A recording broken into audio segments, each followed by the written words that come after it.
Jika engkau berkeinginan kemuliaan yang abadi, janganlah engkau mencari kemuliaan yang sementara.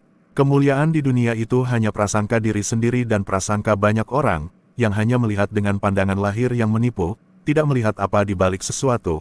Ada yang memakai pakaian kebesaran lalu dielu-elukan, dimulia-muliakan, dianggap kelompoknya orang yang termulia, dianggap hanya sebatas anggapan saja, lalu dianggap wali, atau dianggap orang yang punya derajat tinggi, padahal sama sekali tidak mulia. Bahkan banyak di dunia dianggap wali, sementara di akhirat nasibnya dipukuli malaikat.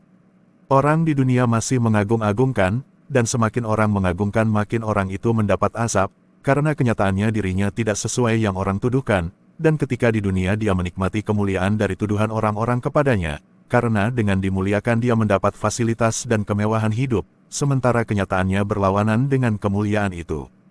Orang-orang yang terlanjur dimuliakan di hadapan manusia itu, mereka tidak mendapat derajat sama sekali di sisi Allah, sama sekali tidak ada manfaat dan guna dimuliakan manusia, hanya menambah beban tanggungan di akhirat nanti. Dan di akhirat orang-orang yang dimuliakan manusia itu sementara dia sama sekali tidak punya kemuliaan di sisi Allah, di akhirat sangat malu, karena di sana itu segalanya jelas, tidak seperti di dunia ini, setiap orang bisa mengaku siapa saja. Banyak orang di dunia ini dianggap wali kutub, bahkan disematkan di namanya, Al-Kutub, tapi derajat langit satu saja tak punya.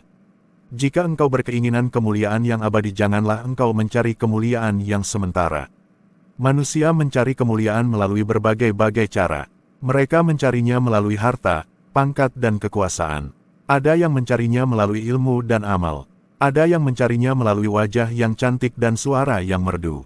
Ada pula mencarinya melalui tindakan seperti terjun dari tempat yang tinggi. Semua kemuliaan yang diperolehi dengan cara demikian bersifat sementara, bahkan teramat sementara ada yang sebatas tepuk tangan saja.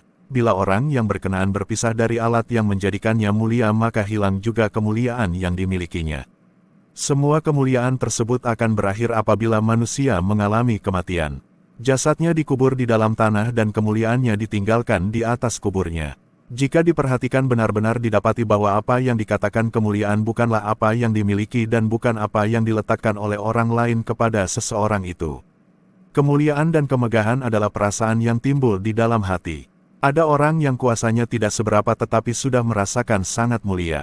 Ada orang yang hanya menjadi pemandu raja tetapi sudah merasa mulia seperti raja. Ada orang yang namanya disebutkan oleh pembesar negeri di hadapan khalayak ramai, sudah merasakan dirinya mulia. Kemuliaan dan kemegahan yang dibangun di atas tapak lahir alam juga bersifat tipu daya, bukan asli dan sama sekali tidak kekal. Kemuliaan dan kemegahan yang demikian hanyalah sangkaan.